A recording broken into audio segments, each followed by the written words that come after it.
Welcome back to Air Quality Matters. We already have the tools and knowledge we need to make a difference to the quality of the air we breathe in our built environment. The conversations we have and how we share what we know is the key to our success.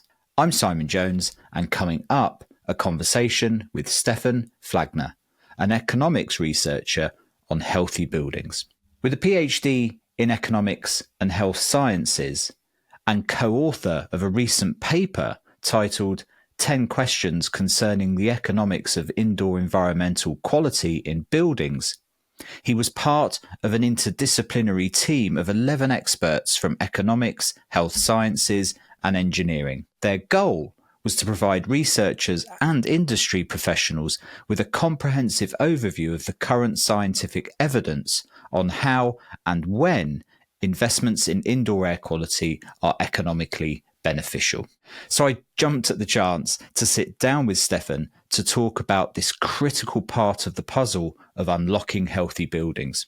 If you listen to the podcast, you know this is an important subject, key in gaining traction and one of the harder things to frame and communicate. It's a really interesting conversation that comes at the economic and, I suppose, the value of air quality, indoor environmental quality, and health from yet another fascinating angle.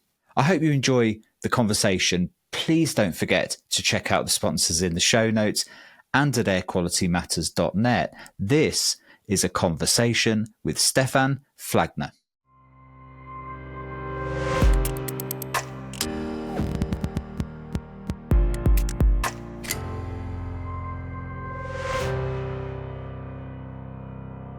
It's kind of the elevator pitch or the elevator question, which actually it was the first question I asked you when we were talking originally, wasn't it? Is from the economics perspective, I think it's fascinating. Like, how do we actually show the value of healthy buildings to people? And not just to our own echo chamber, but actually to the people that really count, the people making financial decisions in buildings and investing in them and managing them. What does that process look like? Because we've started it, haven't we? But it's by no means the complete article as it stands. Yeah, I mean, there is a lot of work to do in any regards. When we talked the first time, then we were just finishing up our 10-question paper, which is now, I think a week ago, was published. Where we actually tried to exactly, not give an answer to that question, but more reviewing current studies which have done or have contributed to this whole question. Because at the end, the core question, right, which we talked about is, how do we determine the economic value of making a building healthier? And that's really coming from this green, energy efficient movement, which there is research, more than 2 decades old research, talking about energy efficiency and the value behind that one, which also seems to be much easier because there is this clear business case of you have a building and it's more energy efficient, so there is a reduction in costs. And then you can basically calculate, me as a tenant, how much do I save from having a more energy efficient building, and compare that to the extra rent or the extra price I pay on that one. So it's very clearly easier to do compared to the healthy building part. And I feel that at the moment, we are probably at the same level where we were maybe 20 years ago when it comes to energy efficiency, that we are at the very start, because now energy efficiency is like an established business case. But then for the health part, that's a completely different story. And that's what we want to capture with our 10-question paper by basically also starting and saying, okay, which evidence is already out there which touch upon this whole question? Yeah, it's really interesting you mentioned the green building movement, because you're right. You know, there's an established picture. We've got standards. We've got green building labels that are internationally recognized. And if you look at the state of the art today, we've also got a lot of kind of taxonomy type structure around that whole thing that really kind of starts to set the laws and the official language of how you determine that something is or isn't green, or what the actual value of that is.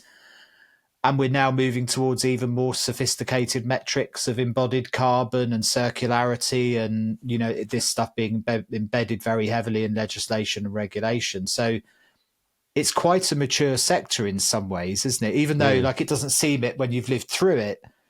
Actually, you're right. It is kind of 20 years old and a kind of a given, I suppose, in a lot of jurisdictions that a building is going to be built to a certain way. It is a given, and in terms of we can use, I think, the knowledge we have from green buildings and making a business case as a blueprint for healthy buildings.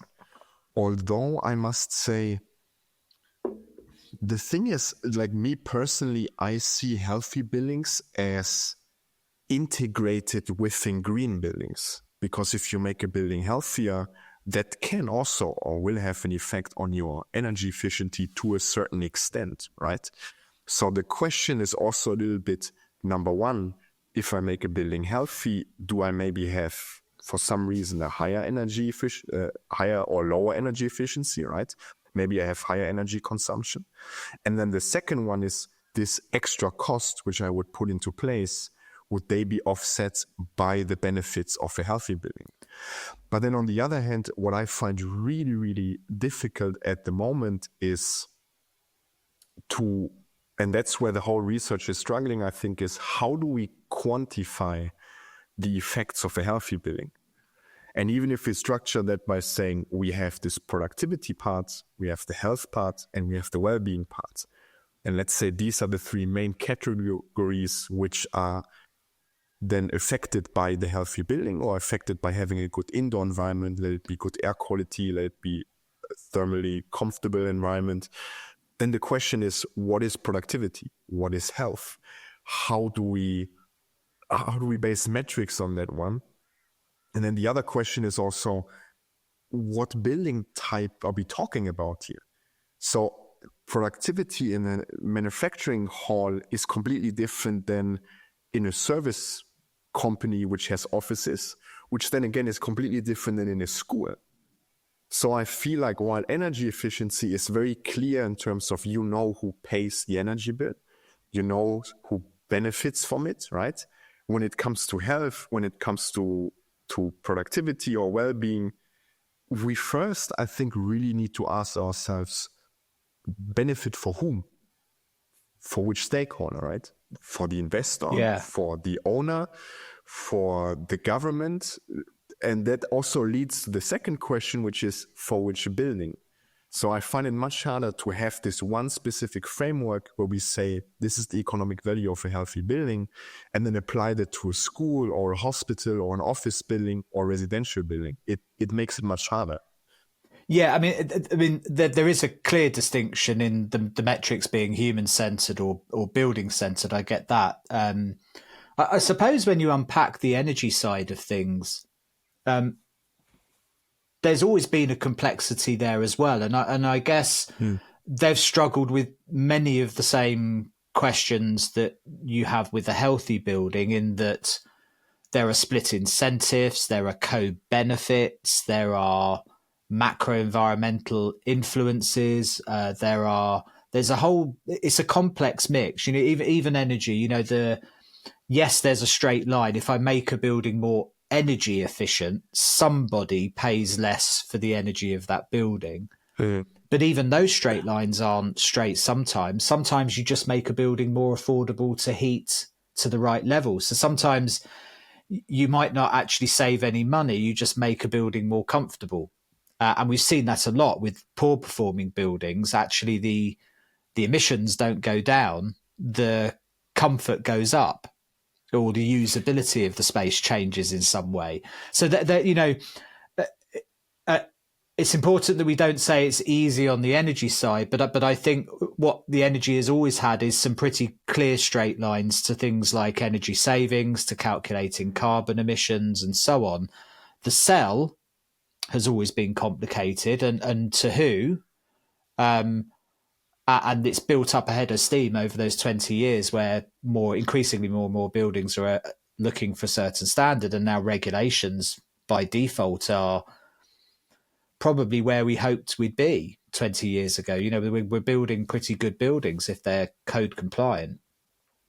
But this human performance thing is complex. And you don't live in the bubble. It's not, you know, I've had this conversation with you, you know, we've read Healthy Buildings. We know Joseph Allen's work. We've you know, there are these kind of metrics that float around for cognitive performance, absenteeism, the 330-300 rule. Like, we're describing it already, but as I pointed out to Joe and have had plenty of conversations with others in this space, it's all a bit woolly at the moment, isn't it? It's very difficult at a economics level, at an ROI level, at a business case level to stand over that at the moment. It's in the world of academia and research and questionnaires and cog effect studies, and like, that's no good to business. Largely, what you're asking them to do is believe you, and business doesn't operate very well like that, does it? No. You hit exactly the most important point, which is also what the point we make in our 10 questions paper, that we say the assumptions and the statements at the moment from different stakeholders saying healthy building is economically valuable. If you look into the details, if you look into the studies which are actually used in order to make that claim, from a research scientific point of view, it's very thin in terms of there is not actually a lot of baseline studies which looked at it. And then also most of the papers which say that they provide evidence, if you look deeper into the actual papers, it's mostly estimations. And that is exactly the question, right? So if I go to an asset manager in, let it be Germany, which is also currently economically not doing the best, right? So they have limited capital and they have to categorize where do they put the money in. They have, as you say, they have the regulation of I need to be more energy efficient. And now you come around and based on like thin evidence, tell me that also making it healthy, you know, will get a benefit from me, but you cannot really tell me how I can make that monetize that benefit, how I can make it tangible. Why should they invest in it? I mean, from a business point of view, I think it's not very convincing yet. And I don't say that the evidence which is out there is wrong, not at all.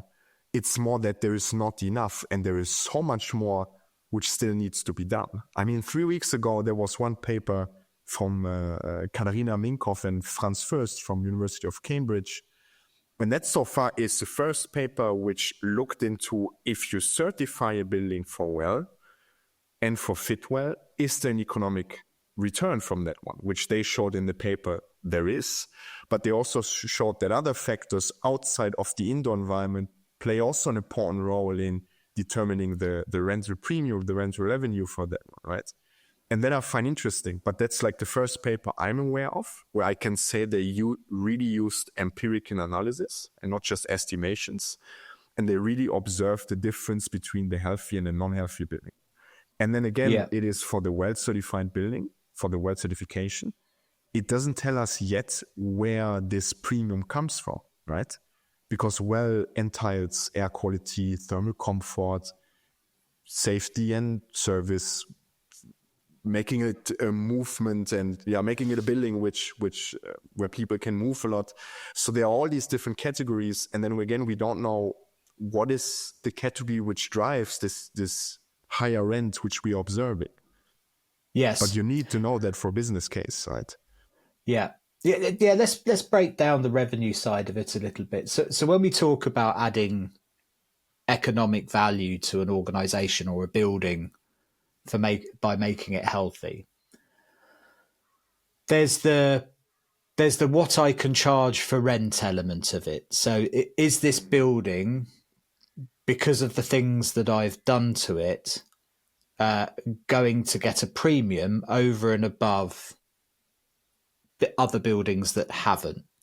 So there's that the core value of the asset, whether that's split incentives where a building owner can charge more rent, or the asset retains more value because it was owner occupied, and when they eventually sell it or do something with it, it would have more value as a result.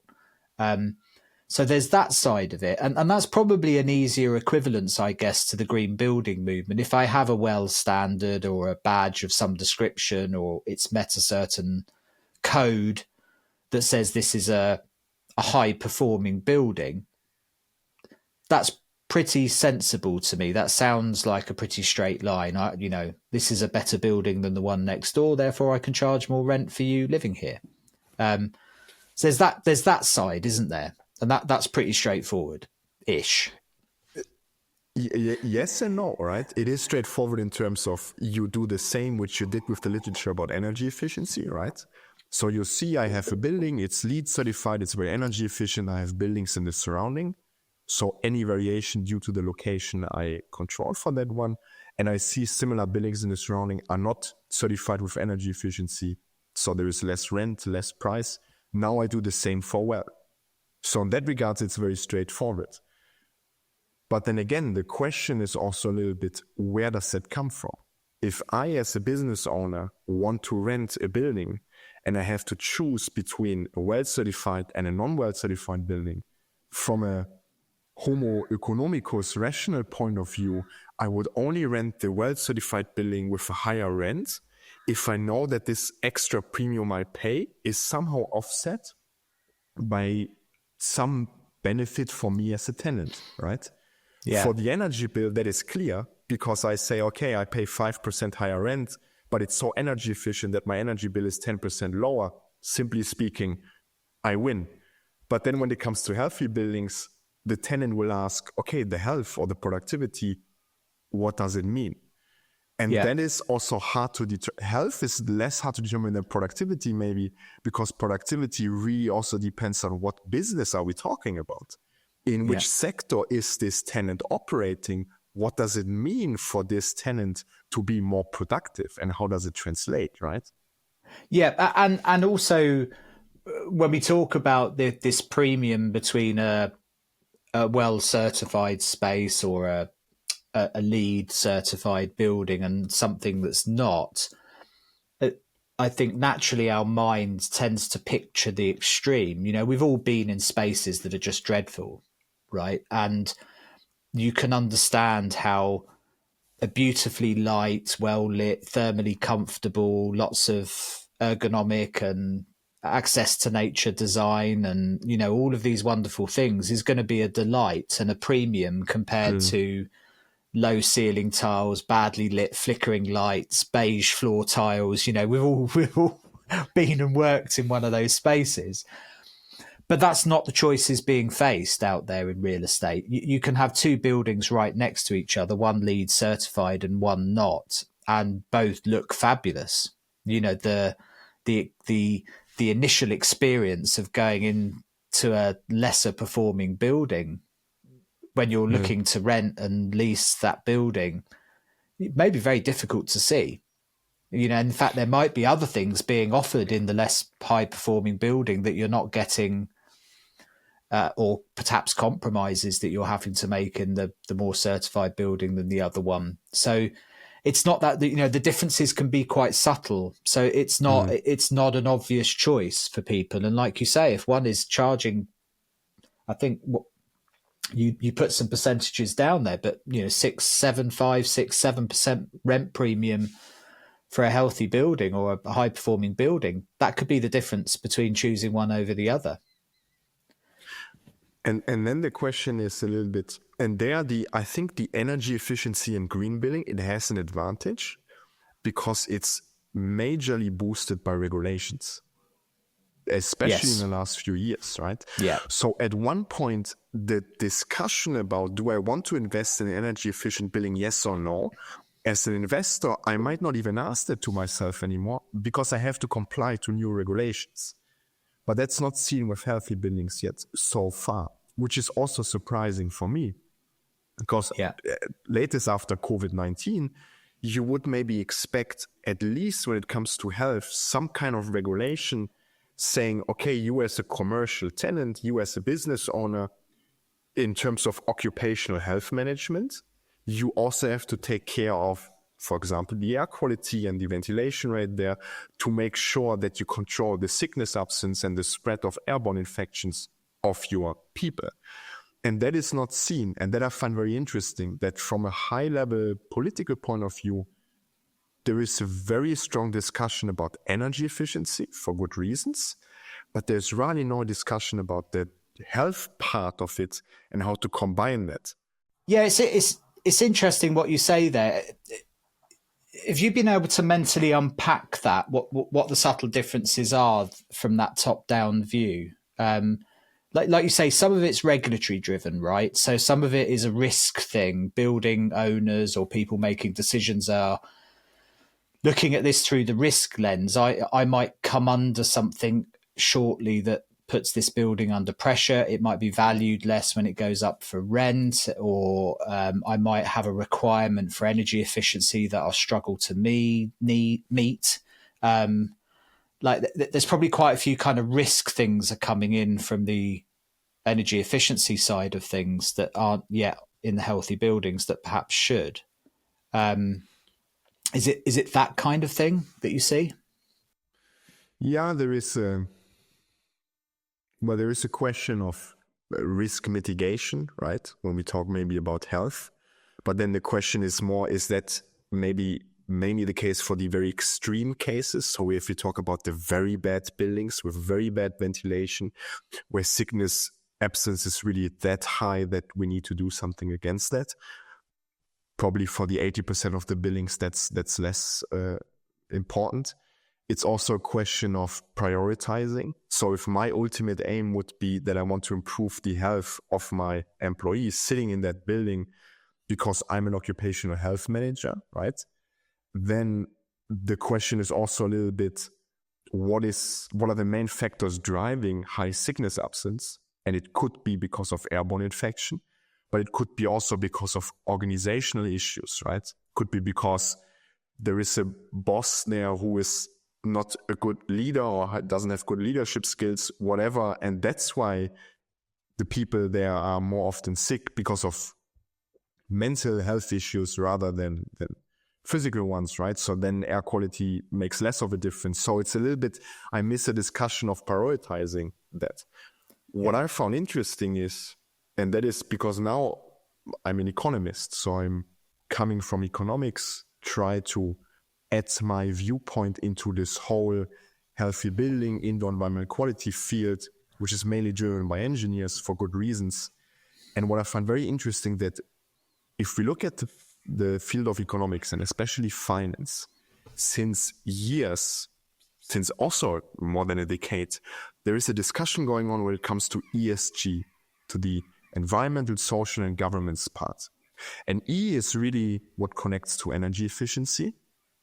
And something like SASB, which is the Sustainability Accounting Standard, I think, they already 10 years or longer ago, they had already their materiality metrics, where they had different industries. And then they basically asked themselves, if you want to invest into sustainability, if you want to invest into the E, the environmental part, for which industry are which investments most material? And that I find an interesting discussion, because that means it's a little bit tailor-made. And by now, if you talk with people in the industry, if you talk with the real estate investors or even banks, there is a very clear idea of how to generate the E, how to generate economic value from the E in ESG, which is what they want.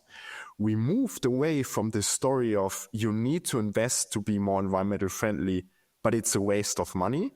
Now, with a lot of research, we moved into the direction of saying, no, if you invest into environmentally friendly buildings or products, there is actually a competitive advantage you can make. There is certain materiality which is affecting your business. Let it be risk, or let it be that you have this competitive advantage. But then when you talk with these industry practitioners, they all tell you that for S, they have no clue. For E, they know there is a clear business case. For S, not. This is where healthy buildings comes into place, right? Because healthy building is exactly touching the S part. But it also means that healthy building is basically asking, if I as a company invest into the social part of my company, into my employees, what's the benefit from that? And I find it very surprising that on one hand, we have this research from the finance side, about the ESG part. And then we have this research from the engineering side about healthy buildings, but there is no communication. It's like the essence, they talk about the same things. They have the same questions, even that they think it's different questions. So it would be so easy to merge, but interdisciplinary research between these two fields is not given. But I really think that this is the key to actually have a solid answer to the question, what's the economic value of healthy buildings? By bringing an engineer, a health scientist, and an economist together and really work in that regards. And that didn't happen yet in research. Yeah, and like you say, on the healthy building side of it, we're starting to see the legislation and the rules starting to form around air quality and healthy building. We're starting to see codes of practice for indoor air quality. And so we're from the top down, we're starting to see the frameworks being developed. The Energy Performance of Building Directive starting to talk about, EM 16798 starting to talk about various air quality parameters. We're seeing the same in ASHRAE, much more of a focus on health and harm outcomes and so on. So some of those building blocks are developing in the same way that we saw that with sustainability. And you're right, and I've been saying this for a while recently, is that we've been treating this problem as an engineering problem, and it's not. Like we know how to create a healthy building. It's not an engineering conundrum. And we know enough about air quality, even though there's lots to know. We know enough about air quality to know what to be concerned about. The big frontiers is how you sell this, is the people, the peopling part of it.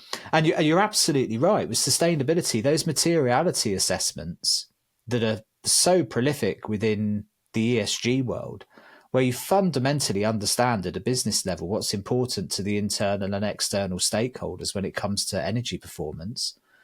S is in there, but it's pretty light, but we don't do that when we're pitching healthy buildings, not in the same way. So you're right, there's probably a lot to learn actually in how those two mesh.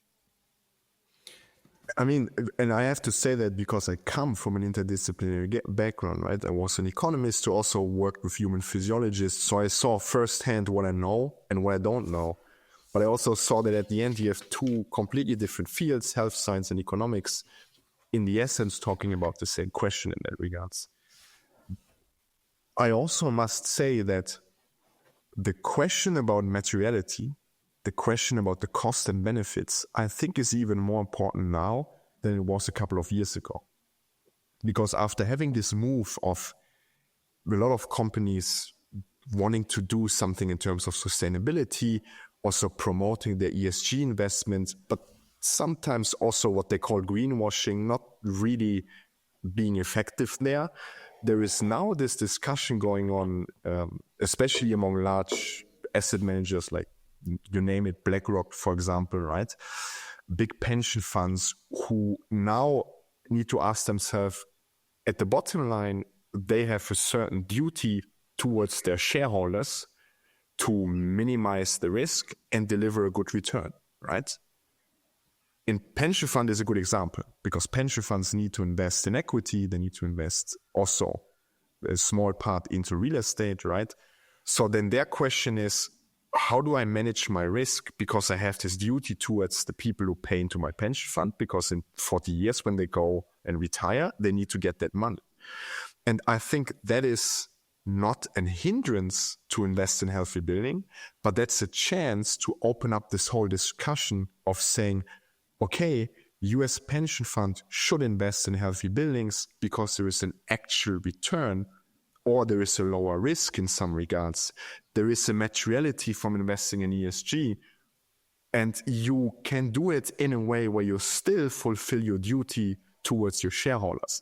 I think that is a very important discussion, which is not yet done, probably because of what you say, this mix of different fields, engineering, economics, health science, policymaking.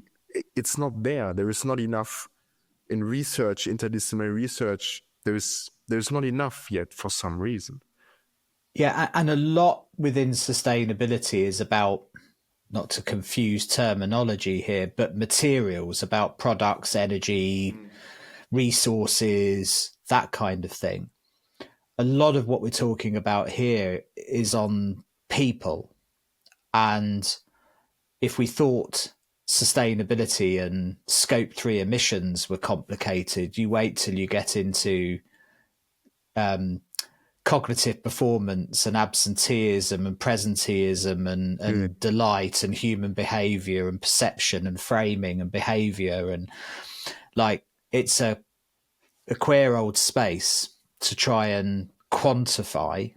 And that's what you're really talking about from a pension fund's perspective, is somebody wants to, it's a show me the money. Like, it's I need the data. And one of the things we don't have the luxury of, I don't think, with healthy buildings, is the luxury of being able to present this in vanilla sustainability reports, like we got, like greenwashing, like we got away with for decades, really, in the green movement. Everybody's beyond that now. What they want, hard numbers. They want data, and that's a different proposition in healthy buildings. We can say a material, like you say, we can say a material's healthy. We can say a ventilation system is performing well. But how somebody justifies an investment into that, or how somebody justifies a fund investing in that, is a totally different beast, I guess. Absolutely. And the what I find also interesting is, if you look, for example, at the economic literature, like the economic studies which were done over the last years, you see some convincing empirical studies when it comes to outdoor conditions. For example, outdoor air pollution. So if you would ask some of the scientists in the real estate finance field about, can outdoor air pollution affect somehow the valuation of the property, they would show you a couple of studies in that regards. And then again, the question is, and I can imagine why, then the question is again, if we know that from these studies, outdoor air pollution might have a negative effect on the valuation, and therefore on the valuation of your building, which leads up to the valuation of your portfolio as an asset manager, right? So you should care about air pollution because it diminishes your return, right? Then my natural question would be, what can we do against it? As a asset manager, as a building owner, I cannot change the outdoor air pollution where I am. This is like basically tied to the location, but I can change the indoor air quality, right? That is what I have in power. So the question is, if I improve the indoor air quality, especially in a building or in a location where the air pollution is very high, can I maybe offset this negative effect on which the air pollution outside has on my building, right? Can I use it as a resilience factor? I was just going to say resilience, because resilience is a familiar language in economics. So, particularly companies above a certain size are having to non-financially report on resilience of portfolios and stock because of climate change and all sorts of other risks, flooding risks and so on. So factoring in environmental risk into resilience is something that people that are managing portfolios are having their language, at least, don't they? They have, because then we talk, for example, also about climate risk, right? We can, instead of air pollution, we can use heat waves as another thing where we can actually have a discussion about climate risk and the changing environment due to climate change, which at the end is a business risk. And then you have a different discussion with an asset manager, right? Because you tell him it is a risk for your business. It is a risk for the performance of your portfolio. So you should care about it. But then obviously he would ask, what can I do against that one? And then healthy building can be one of these examples. Although I also must say, from a research point of view, I think one of the reasons why a study has not been done yet, comparing indoor air quality and outdoor air pollution yet, is because data availability is not there so far, right? So measuring outdoor air pollution became better over the years, but with indoor air quality, we are still not there yet. It's not like there's a big data set and I can download indoor air quality for 1,000 office buildings all over Europe and compare that one. So that is an issue in terms of, even if you would have as researchers the idea to examine that, the question is, how do we get the data? And I think that's where we need a discussion with the industry in order to have access to the data to increase the availability of measuring indoor air quality, because that allows us to determine exactly these questions. Yeah, and it doesn't take a big mental leap to know how what pushes economists' buttons, and there's nothing like a big spreadsheet of numbers for them to be able to see the world through. It's like the Matrix, like economists need spreadsheets to so like, joking aside, like that's probably a very, very real and very important point, is that money makes the world go round, and if we want the world to go round in the right way, we need to get the numbers in front of the people that are making that happen. And what you're saying is that we have those numbers with ambient air, with outdoor air pollution, and so people can make some decisions on assets based on those numbers, but there just isn't the data as we look out at it today, where economists or investors or portfolio managers or whoever it is that are influencing decisions can look at numbers and compare A, B, and C. That's the challenge. I mean, if you think about it, if you manage a big portfolio of real estate, you know the location, and you probably will get some kind of weather data about temperature, about air pollution, outdoor air pollution very quickly, right? So it's publicly available data. It's not a big deal. But let's say you would ask yourself, okay, I want to see if air pollution has an effect on the value of these buildings. I can see at the end, very simply spoken, that the buildings in a highly polluted area have a lower rent and a lower price. But maybe in the data, what you also see is some outliers. So you see some buildings, for some reason, they still have a very good rent, or they have a good sales price, even that they're in a highly polluted area. You don't know why, but in average, there is a negative effect, right? But maybe these outliers is exactly what you want to look at, because then you want to exactly understand, okay, there are these buildings, they perform very well from a business point of view, despite being in a highly polluted area. Why? What is going on in these buildings in order to, make them more resilient at the end, right? And that's what you found when you looked at studies in this area, that most of the conclusions that were being drawn were based around exploitation of data and not hard direct data from spaces. They were making leaps between spaces because you just didn't have the granularity to draw straight lines. I mean, if you look at the actual studies on which all these claims are based on, saying that the healthy building has an economic value because it improves health, or it reduces sickness absence, or it increases productivity. If you look at the actual studies on which these statements are based on, the vast majority of studies are laboratory studies, which are done in the lab, which is very good, which is what you need to do, because you need a lab in the first case to really understand, I change this one factor, I keep everything the same, and then I see what happens with my productivity, right? But it's a whole different discussion to use these results from a laboratory point of view and generalize them to the field, right? If I put people in a lab and I give them a cognition test and I can see if the air quality is bad, they perform less well in this cognition test. Okay, that's very interesting. But then now I also want to see in real life with real office workers doing actual work, do I see the same effect?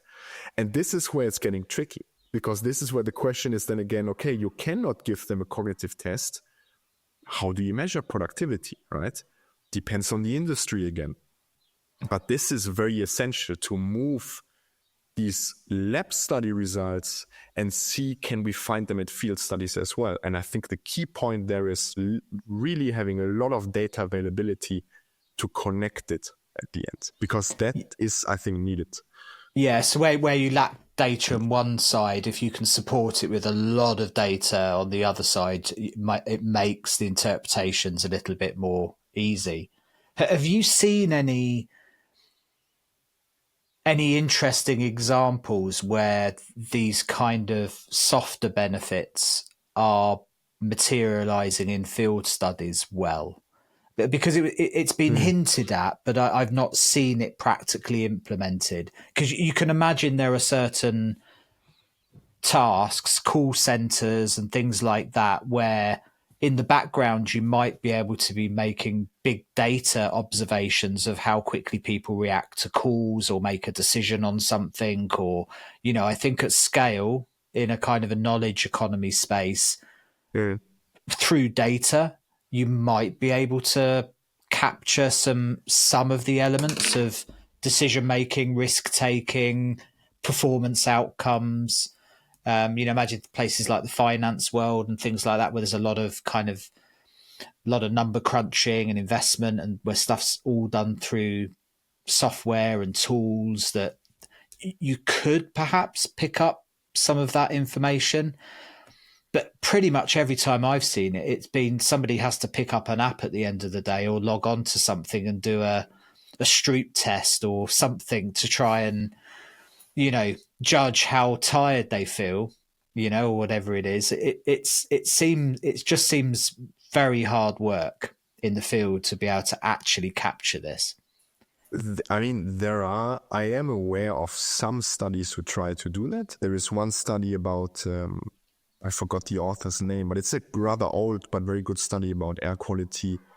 And I think in the farming sector and the actual outcome from how much the pear pickers, how many pears or apples they can pick, and how that is correlated with air pollution, which is again a matter.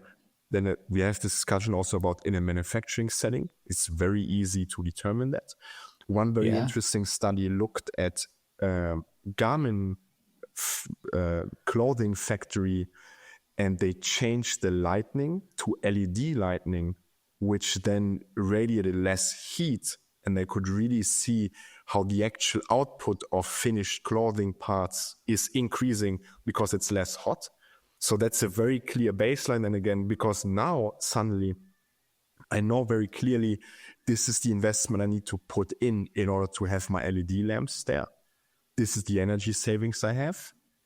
And this is also how many more products my workers will produce, which translates in certain revenues. Very clear from a manufacturing point of view. As soon as it comes to office work and so-called knowledge worker, it becomes more fuzzy, because in terms of call center, you can discuss and say a call center worker is more productive. It picks up more phone calls, right? But then it could be also that it picks up more phone calls, but the phone calls are shorter. So maybe customer satisfaction is going down because they don't really solve the problems.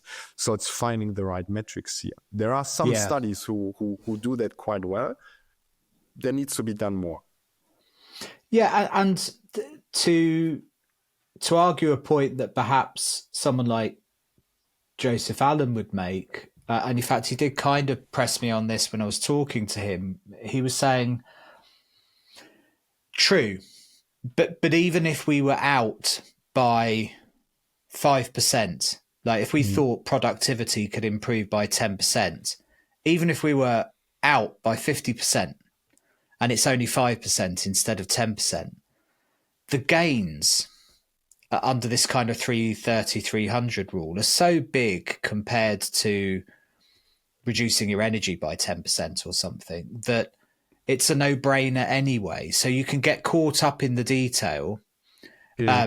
But if the gains are so good, and it's reflective of your entire workforce, then, you know, how precise do you need to be? Like, does it ever need to come out of a lab and into the field? Like, you know, and I get that point. I'm just not sure that lands. And I would argue it probably doesn't, because otherwise I think we'd have seen more traction in the marketplace for healthy buildings than we have.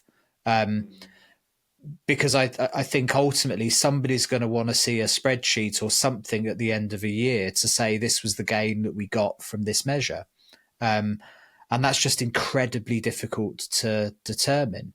Plus, there's a couple of confounding factors we have to talk about, particularly with economic performance of a business, is you could do everything right and Trump only has to up the tariff by 5% and all of that's blown out the water. So business operates in the very complicated world at the best of times. So, you know, it's a noisy space to argue your case in. It is one of the first big problems. And the other problem is, and this was the conversation I was having with Robert Bean about indoor environmental quality, is it's hard enough to draw the lines of a benefit with just say air quality. You introduce acoustics and lighting and thermal comfort into that. What was it that got you the gain? Because a lot of the studies at the moment seem to suggest thermal comfort is probably a bigger influence on productivity than air quality. Now, thermal comfort isn't going to introduce a risk in the same way that air quality does. You know, you're not going to be formaldehyde is a carcinogen, another degree of temperature isn't. So there's that side to air quality. But from a performance metric perspective, like from a cognitive performance and a measurable performance on the shop floor, you know, lighting and acoustics and thermal comfort are likely to have as big an impact as air quality on performance. So how do you determine that improving the filters from MERV 8 to MERV 13 has made any measurable difference? Unless you did it completely in isolation of any other improvement. And that's often not how healthy buildings work. Generally, you're doing a number of things at the same time. So what was it? Was it the lighting? Was it the fact that less people were cold? Was it the fact that they could hear each other better and therefore were less tired at the end of the day and therefore perform better? It's a really messy space to try and pull an answer out of, isn't it? Yeah, so we had two thoughts on these ones, or two things we touched on. I will talk about thermal comfort in a bit. The first thing, so with regards to what Joseph Allen said, I completely agree in terms of even if we have an estimation of 10% and we are off by 8%, 2% is still something, right? So yes, we can have a discussion about how precise these estimations are, but he makes a point of saying maybe that's a rather scientific study, but for the field or for the practice, it doesn't matter so much. But then I also must add to that one that I think the people and the business owners who care about sustainability, they don't need to be convinced by that because they're anyways convinced. They would anyways do these investments, maybe even if they would know that they are wasting some money in that regards, because they care about sustainability. It's much more interesting to tackle the big players like BlackRock, for example, who acknowledge that they have the certain duty to their shareholders. So even if they would believe in this, they need to show their shareholders some hard numbers. And these are the people who are very critical. But if these are the people who we can get, and that's what we did, for example, with energy efficiency, where we said, I don't care if you believe in climate change or sustainability, but you see that you can create value and a higher return from energy efficiency. That's an interesting discussion to have for thermal comfort. And regarding the second thing you touched upon with regards to what is it? Is it air quality? Maybe it's temperature, maybe it's light, right? That's also what I said earlier a little bit. We need to find a some feeling of prioritization. If we have limited capital, which is most of the times the case, so I have a building, I cannot fully well certify it, do the full package, I can only do two things. What should I do? Should I focus on the thermal comfort? Should I focus on the air quality? Should I focus on the light, right? So having some guidelines there for practitioners to say, depending on, for example, saying, okay, your building is in a very highly polluted area. So yes, you should invest into the air quality, filtration and ventilation system. But if your building is in an air quality, is outside on the farmland where air quality is very good, then it's a different story. Then maybe take care of the lighting, right? So having a little bit this understanding of the tailor-made approach can, I think, enable a lot of investors, a lot of owners who have not the money to do the full package, the full well package, but still would be interested in approving certain aspects of that. I think that is a very interesting discussion to have. Yeah, that's really interesting that you say that. And the reality of the built environment is so much of it is not in a position to be going after a well standard, right? Most businesses are just trying to get by, survive, manage the asset as best they can, or manage rent premiums as best they can, and so on. There's not a lot of control out there in the vast majority of the built environment. But that's where the low-hanging fruit often is. That's where the poor performing bit, there's only so much you're going to improve in a Deloitte headquarters buildings in New York. It's probably already a pretty fantastic building. Like a lot of this is just rubber stamping what's already very good buildings. What I'm interested in is how we convince businesses that have got offices above warehouses in the Midwest, above industrial estates, or, offices above high street shops in the center of Germany, or, there's so much of the built environment that's not that fancy and very basic. And with limited funds, where do you direct resources? And that's a really interesting one. And the risk, I suppose, in what you're saying is the risk of kind of doing everything a little bit is you'll find it impossible to quantify what made a difference, if it made a difference at all, right? So you're far better off directing your resources to one pot or another, so at least get a measurable outcome that you can say whether it was worth it or not. The problem then is you're competing. You have to accept then that some buildings, even though they probably should do something with ventilation, actually might do lighting this year or this decade, right? Like that's the kind of hard world you're in at that point, where all of a sudden you're saying, well, look, yeah, if we try and convince everybody to do everything around indoor environmental quality a little bit, you might struggle to prove the case that what they've invested in actually made a measurable difference. And if it did, what was it that did it? Whereas if you went hard after one thing, you might at least be able to say, well, that was the quantifiable difference of doing that thing. That's a difficult one, that one. And now adding to the complexity of thermal comfort and lighting, for example, right? Let's talk about lighting. We have to talk about circadian rhythm, and we have to talk about all the health, all the medical research which connect circadian alignment, so the alignment of your inner clock, with so many health outcomes, right? By now, there are so many epidemiological studies who show that there is a higher cancer rate, for example, for shift workers, because their inner clock, their circadian rhythm is completely messed up due to their work, basically, right? Which then again also means if we want to improve the lighting, the first question I would ask is, for whom? For an office worker who's sitting from 9 to 5 in the office, then it's easy. Then I know I have a certain circadian lighting curve which I have to follow. But is it for a shift worker? Then it's a different story. And we make that point in our 10-question paper. Frank Scher from Harvard Medical School makes actually that point, where he also talks about well, if you have shift workers in a hospital in the night, yes, you can improve the lighting up to a point where it is beneficial for their circadian clock, for the inner clock, but then you have to understand in which rhythm they are, because you also want them to be highly alert at night to do their job well, right? So then it becomes the question of how do you balance health, how do you balance performance here, right? Which is much harder for shift work. Thermal comfort is a completely different thing. There is this whole idea that human beings need to be thermally comfortable all the time and need to be in stable temperature levels. But if you then talk with human physiologists, they would say no.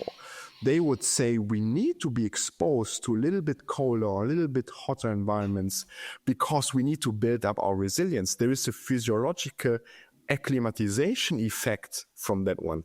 So then the question is, if I know that in 1 week there is a heat wave coming, right? The current idea is the heat wave is coming. I need to put my AC units on because I need to protect my people against the heat wave.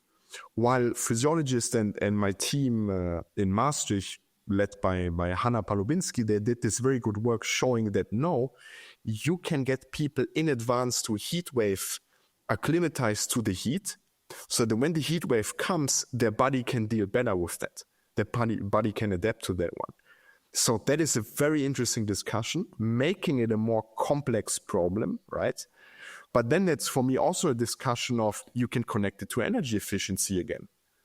If I can tell then a business owner and say there's a heat wave coming, put your AC unit from 19 degrees or 21 degrees gradually up to 25 degrees, people will, still be comfortable if you do it like from day to day because they will get used to that one and you save energy.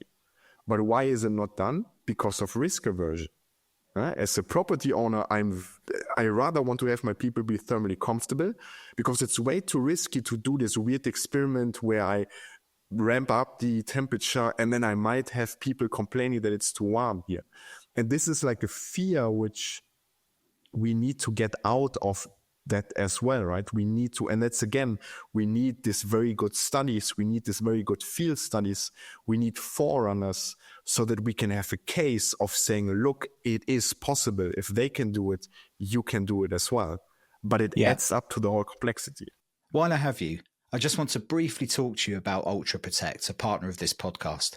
Look, they're not here by accident. Like the podcast, they are passionate about driving changes in our indoor environment and are an all-round great company to deal with. They have years of experience in the industry and a team of people I have leaned on many an occasion for advice and insight. From continuously tracking air quality to specific sampling, they analyse and provide actionable insights for the built environment. Specialising in dust management, they provide amazing products and services that minimise risk and improve environments from construction sites to offices to manufacturing settings, through to solutions around ventilation aimed at improving the environment in the long term. It's a company well worth checking out.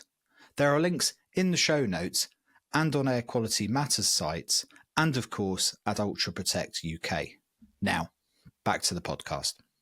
It kind of sounds like you're saying that there's a lot of knowledge out there, but to really make hard decisions at the coalface, people need a lot more data than we're currently being presented with. That's the fundamental challenge here, is that absolutely I can point to a Harvard this study and a Graz that study and a DTU this study and a so on and so forth, but at the end of the day, you need to be almost overwhelmed with data. We often say in communications, it's only when you are bored hearing yourself repeating the same thing, do you then go again, because you're still nowhere near, creating a resonance for people that aren't in your space. And so the fear from within our sector is that we say, well, look, the answers are there, we know.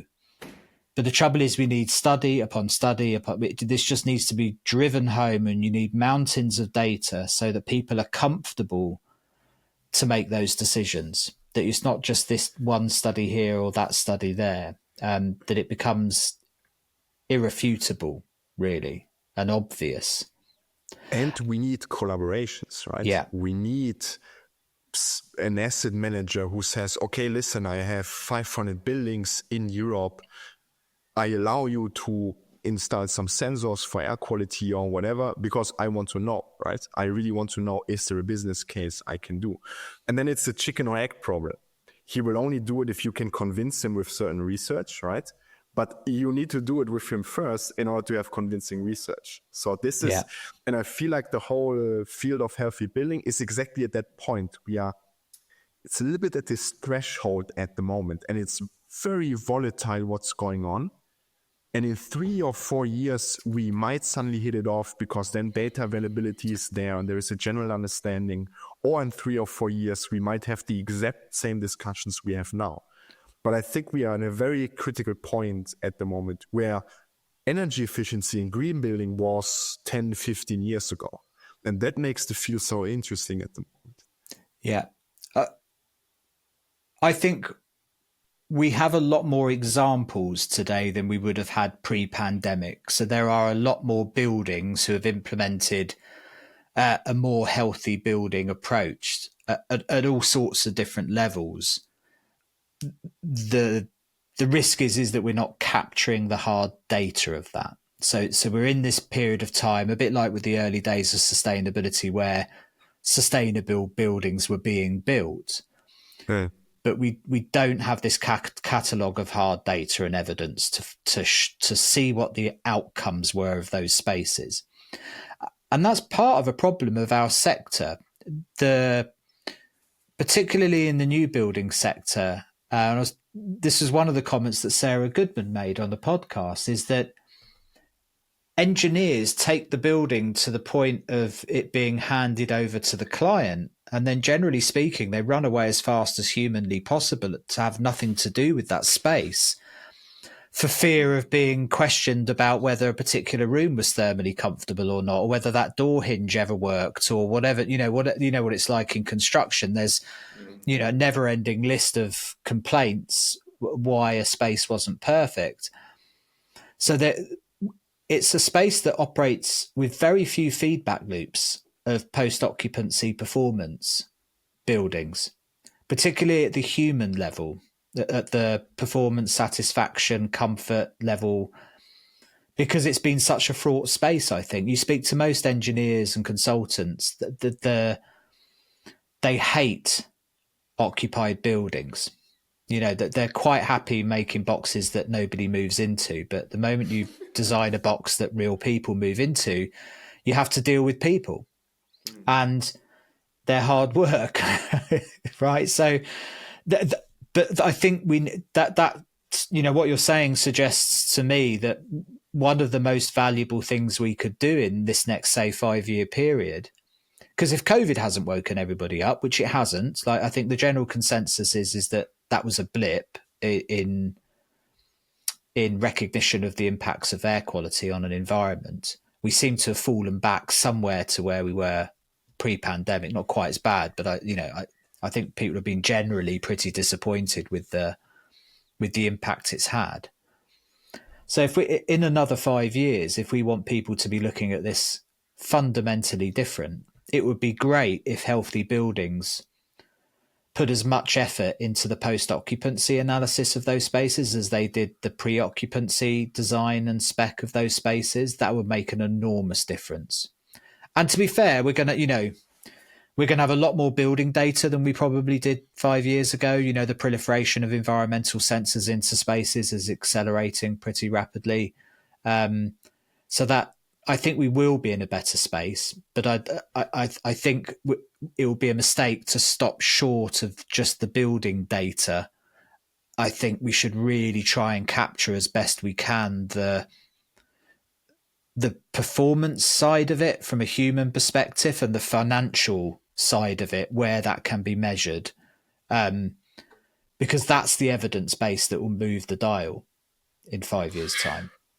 It's a perfect point, because it's a little bit like if you would be a car manufacturer and you design a car and then you sell the car, but then you don't want to talk with your customers anymore because you think this is a perfect car, but maybe there might be something. What you have now with cars, for example, where they have this touch sensitive buttons, or they have this touch screen. And of course, for me as a car manufacturer, it's cheaper to build them and it looks all very fancy. But then you have like this ongoing discussion among car like users saying like, yeah, but I like the touch buttons better and I have a better feeling, right? And that's the same with buildings. You build the buildings, but then you say, okay, it's yours now. You take care of that one. And I think that is really a crucial point you're mentioning here, because it leads to the idea of having different building designs or trying out different things and then using post-occupancy over many years to see what is actually the one which is running home the value at the end, right? Yeah. Because if this is what it is, that's the one I'm going to repeat. But this feedback loop needs to be there. And I think what you also already mentioned is it's the split incentive problem, which needs to be solved, that it can be, or at least reduced, right? Because if the same person who makes the decisions about investing in the building is the person who gets the benefits, it's much easier. If I talk with a residential homeowner compared to somebody who's just renting the home, a completely different understanding in that regard. So this is something which needs to be solved. But if the split incentive problem is less or not even there anymore, then having this willingness for post-occupancy survey data, for example, is much easier to do. Did you have a look in this study much around the impacts regulations are likely to have? Because a lot of what we've been talking about here is the carrot, the financial gain or benefit and so on. But racing up behind are increasing standards around indoor environmental quality. So that's got to have an impact at some level, hasn't it, in decision making, and certainly through the risk lens of the economics. Like if people see this as being a regulatory risk at some point, that might change things. Yeah, that's an interesting topic because, well, if you look at European Union level, you used to have the Corporate Sustainability Reporting Directive, and the CSRD has one of its main ideas is double materiality. So you invest in sustainability and it's material, it has positive effect on the environment, but it also positively affects in some regards your business. Either it increases your revenues, it reduces your risk, the idea of double materiality, right? That being said, the EU came now around with this whole new omnibus package, which simplifies some of these regulations. I think if you would talk to industry representatives, they would say that yes, there was a need to simplify these regulations, because at one point we were just overwhelmed by proving that the investments we do in sustainability are also given by that. But by simplifying it, I also feel it took a little bit the speed out of this pressure to invest into sustainability. But then again, the ones who believe in sustainability, they will do it anyways. They don't need the European Union to tell them. They might even do it better if they don't have regulations because they know their business very well, right? Yeah. It's the one who are interested in having a good business, who are struggling in a competitive environment, who have to think for every euro they invest, what do I get out of that one? It's these people we have to take by the hand and show them basically there is a value you can generate from that one. Yeah. Yeah, it's really interesting. How did you as an economist find yourself looking at buildings and building health, Stephan? Was it pure chance, an accident? How did you find yourself here?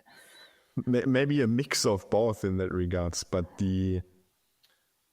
I did my master, my first master here at Maastricht University in the Netherlands, and I did it in sustainable finance. And I'm really a child of that master because the idea of this master is we want to invest into sustainability within the finance sector, but we want a return out of that one. We want this double materiality. This is where it comes from. And there I also started to have this general interest for me in health science, right? Because I'm an economist by training, but I like to learn a little bit more about how the human body works and how we can maybe connect this understanding of human biology with some financial questions. And then it's by chance that this PhD position years ago popped up, which basically combines these two fields. So I was lucky in that regards that I was part of a real estate finance team and I was part of a human biology team. So I really could see the medical faculty side and the business side and could really combine this together, which also means, of course, I'm standing here today saying like we should do more interdisciplinary work, because this is exactly how I grew up. This is how my PhD was shaped, right? By trying to solve problems which were not solved yet, or trying to find answers to complex problems through the lens of interdisciplinarity, through the lens of combining different knowledge together. And for me personally, it combines my interest in finance and economics, but it also combines my interest in human physiology, human health, and understanding how the human body works. Yeah. Yeah. And that interdisciplinary side to this equation is fascinating, isn't it? When you start to pull in the economics, the building physics and engineering, the chemistry, the human behavior, the health, like this is a battle that requires multidisciplines to win. Like this stuff. Otherwise we would have fixed it by now. The engineers would have convinced everybody that they needed to. I was having a conversation with somebody. We were saying we're trying to imagine what a building would look like if engineers wrote the rules. Or if economists wrote the rules, yeah, right? It would be also not the best building. Yeah, exactly. Yeah. Would be the cheapest material, probably. Yeah, who knows? Yeah, that'd be really interesting, wouldn't it? There's probably some good cartoons. What would a house look like if so and so invented it? Might stick that into one of the AI tools, get them to imagine different buildings. But it's true, isn't it? I mean, you need that rounded, holistic view. Plus the fact, particularly in the real world, this stuff has got to make sense to people. It's got to be framed in a certain way. And, you're not, an engineer isn't going to convince another engineer to invest in a building. An engineer has to convince a financier, or, somebody in health has to talk to a scientist. We have to be able to talk across disciplines on this subject. Well, and it humbles you, right? At least it humbles me in terms of, I just know what I don't know, right? I have seen that health scientists and economists are basically talking about the same question, but one side is doing laboratory studies, the other side is doing observational studies. One side says, we do a lab study, we change this one factor so we can talk about causality. The other side is saying, well, we use all these econometric statistical models, we can talk about causality, right? But in my case, it really humbled me in terms of, it is important to listen to the other side, especially for me being in a field dominated by engineering. There is so much more I need to learn from the engineering side, right? But this communication needs to happen somehow. And for example, Joynan he's a good example, because despite all the criticism of his statements from a scientific point of view, because of course we scientists, we always have to criticize each other. That's part of the game. What he does very well is he's communicating these ideas of healthy building to a much broader audience. Yeah. And that I find really interesting and really admirable, because I can sit here as an economist, as a scientist, I can do my studies, I can publish them very well. Who's going to read them, right? And he really showed us in a very nice way how important it is to get people outside of academia on the same boat. And for that, you need to be able to speak different languages. And that comes from interdisciplinarity. Yeah, interesting.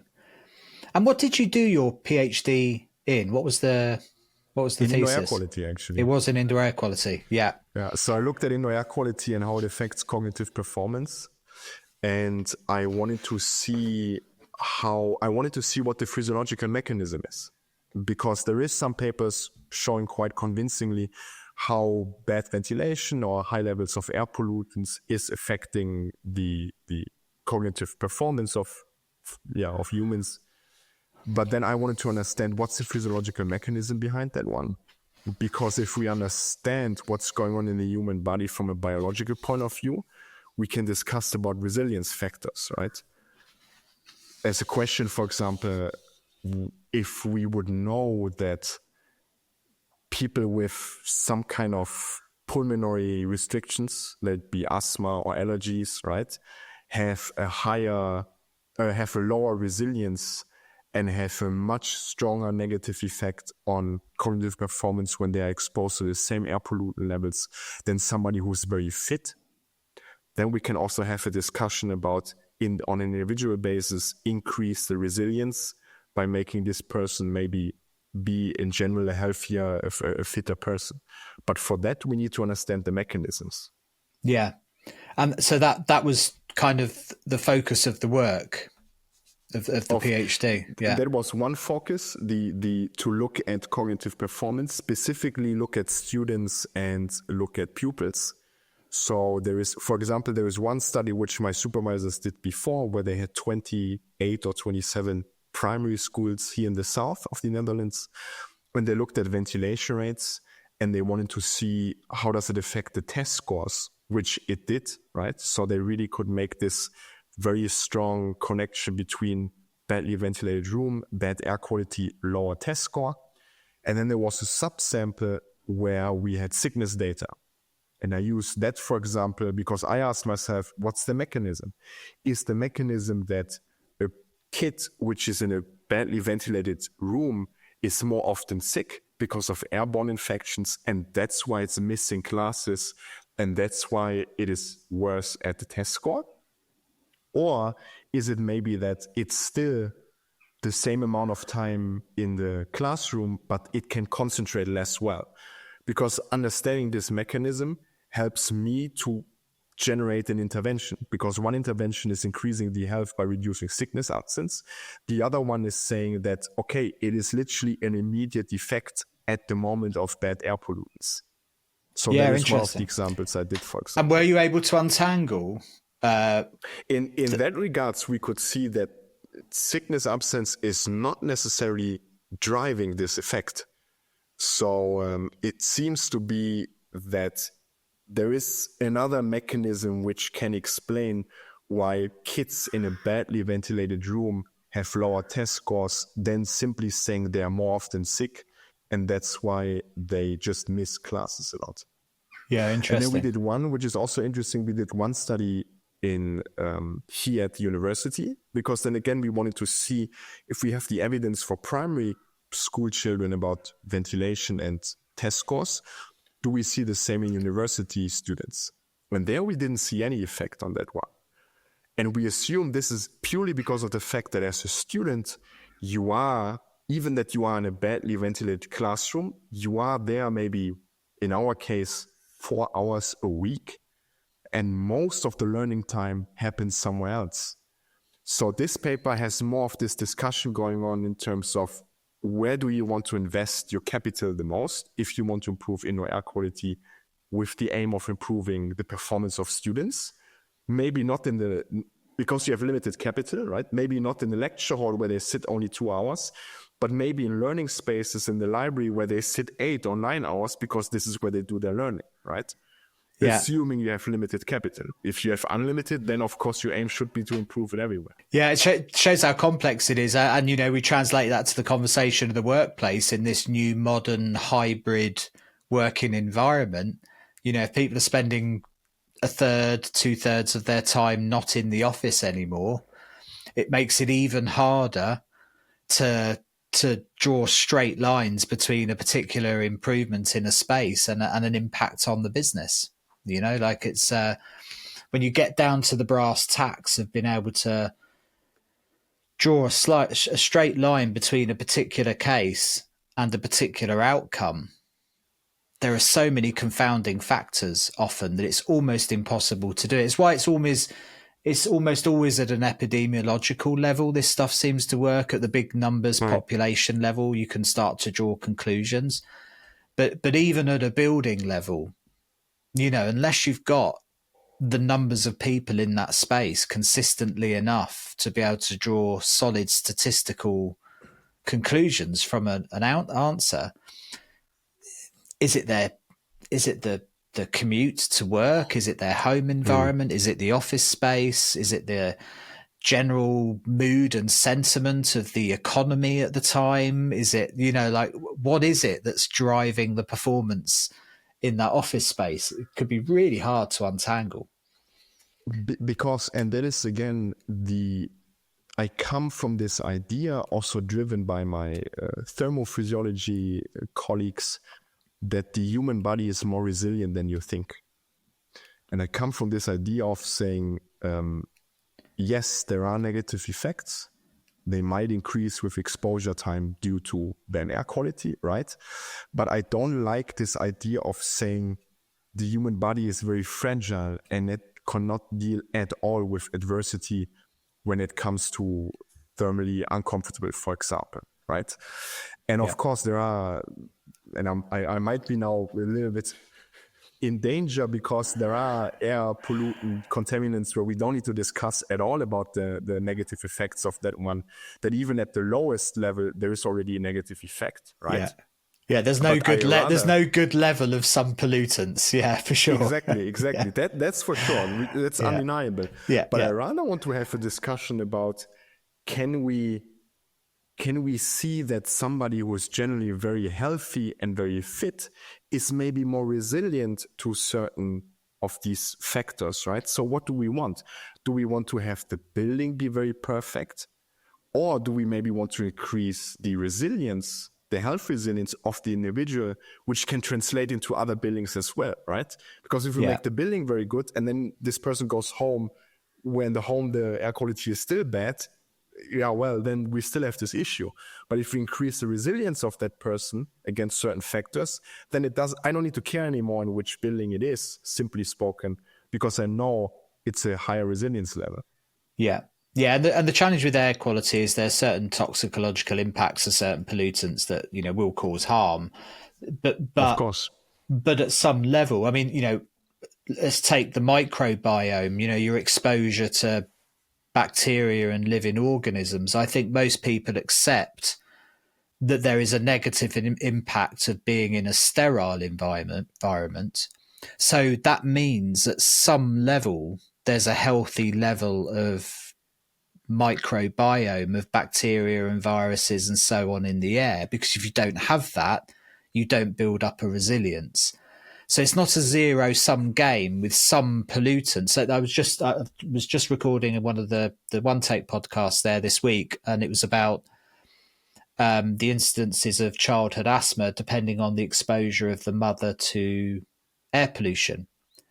And the evidence seemed to suggest, with I think it was nitrogen dioxide, that exposure in one trimester to nitrogen dioxide increased the incidence of asthma in the cohort of children, but actually exposure of nitrogen dioxide in another trimester reduced it slightly.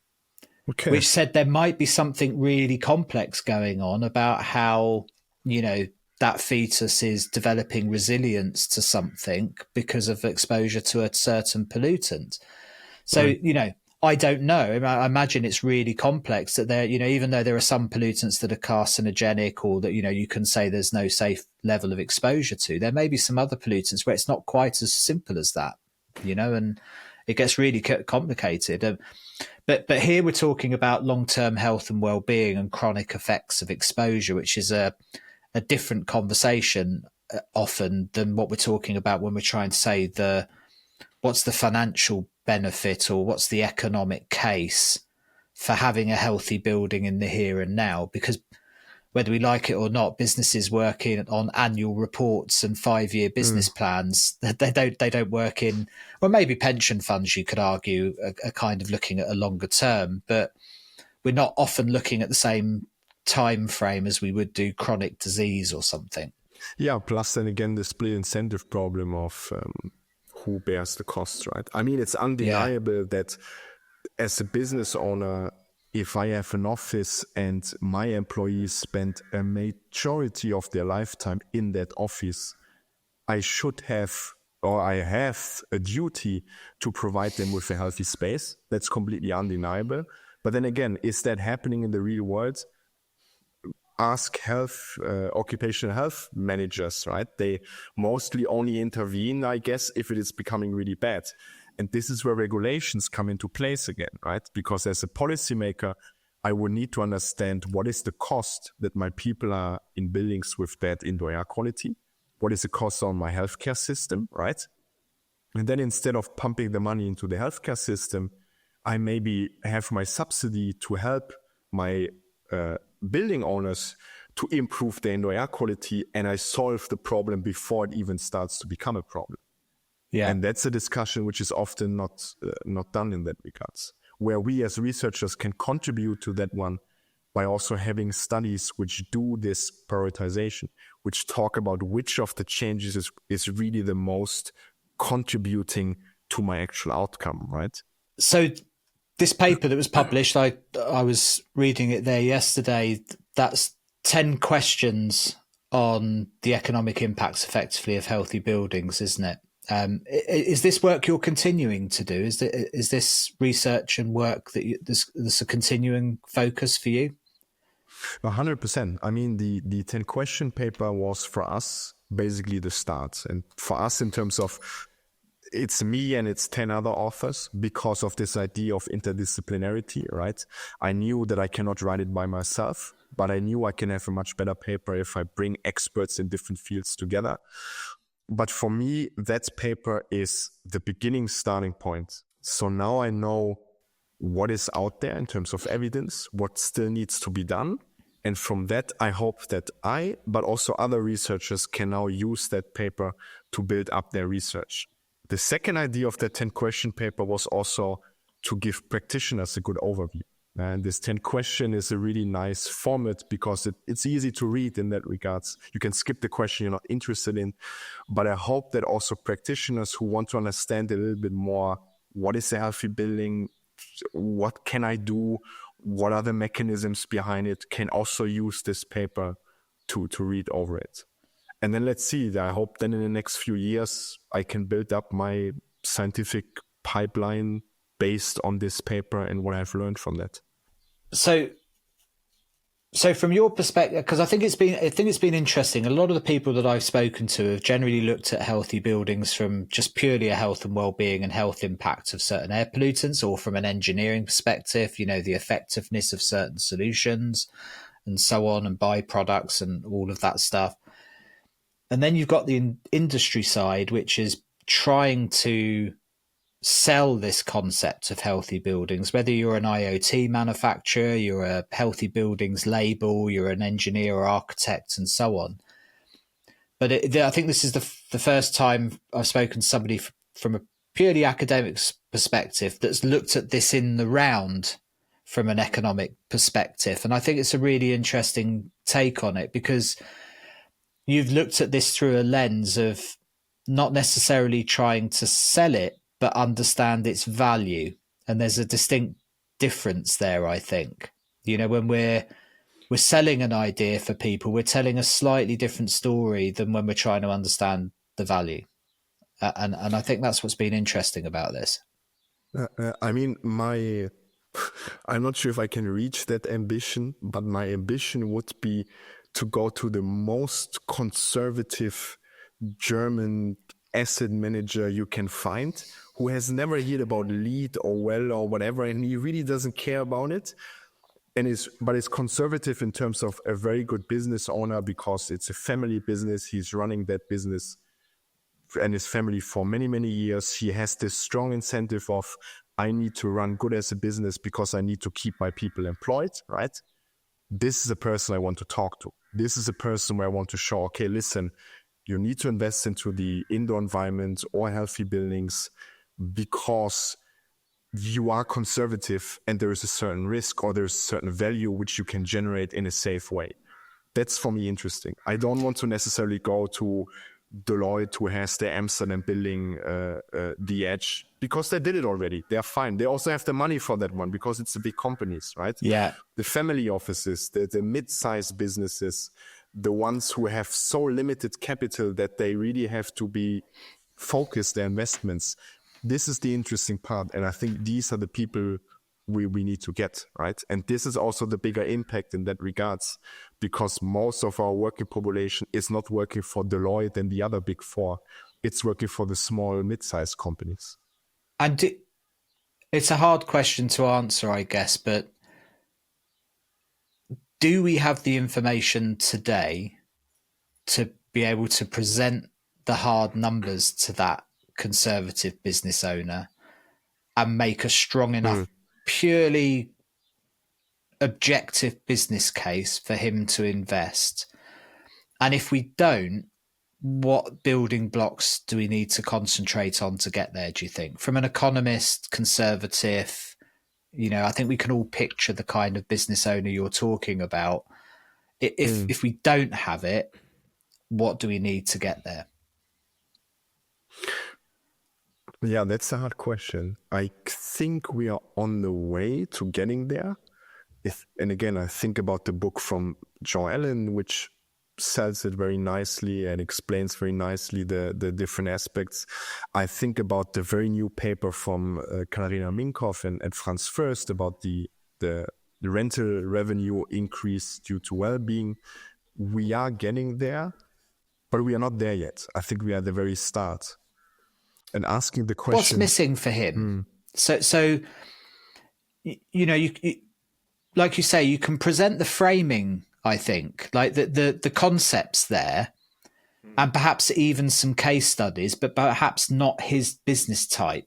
So he's trying to say, like, okay, in my case, I've got 150 employees. I'm in a 1995 business block with a warehouse. We ain't moving for another 20 years. Like, this is where we are. We're in a process of consolidating costs and trying to manage increased fuel costs and uncertainty in the marketplace. I need to understand the bottom line here about what this investment's gonna like. I think that's a fairly easy reach for a lot of people to picture that. The question is what are the building blocks for him? What kind of evidence base is going to move the dial with someone like him, do you think? I think what it needs is, and that's what I'm working on at the moment as a postdoc at EPFL in Switzerland, they need a tool. They need some kind of tool where they can maybe plug in the numbers for their individual case, and then they have an estimation of this is the return I would expect, and optimally an estimation with a certain upper and lower boundary. So that I can say, okay, in the worst case, like what Joe Allen said, in the worst case, you still get a 1% return. In the best case, you get a 5% return, right? But they need an easy tool where they can plug in the numbers. And this is my ambition as a researcher, right? I want this tool to be based on very strong empirical studies, which I think is not there yet. There are a few papers, but not enough. So I hope that over the next few years, I can maybe develop this tool, but I can continuously feed it with good, strong empirical studies so that I can go to this conservative business owner and can very convincingly say, yes, I as a researcher, I looked at the underlying studies and I can say they are of the highest quality from a scientific point of view. So these estimations, they are very robust to different methods and I can really believe in them. It's not just pure estimations. I think that's important to happen. And then I can convince a conservative owner to do these investments. What creates those hard numbers? Is it enough evidence that, or a lack of evidence at the moment, that there was an improvement in rent costs or property value or like measurable impacts from an asset value perspective? Or is it better detail on the performance outcomes that, you plug this metric into your business, you get an uptick in performance of your people? Is it that side of the equation where we should be concentrating? I would say it depends with whom you talk, right? If you talk with an asset manager who's interested in the return of his portfolio, then, and again, I'm an economist, I want to have empirical studies. I want to have observational studies where I can clearly see, okay, you have a healthy building or you have a building with very good indoor air quality. It can generate higher rental return. It can generate a higher price. There is a property value. There is a positive effect on my portfolio performance. Then from an asset management side of view, from an investor side of view, I don't maybe even care where it comes from as long as I see it. From a tenant point of view, if a tenant would ask, should I rent that building? There I need then good empirical studies to show, okay, this is the productivity increase you would expect.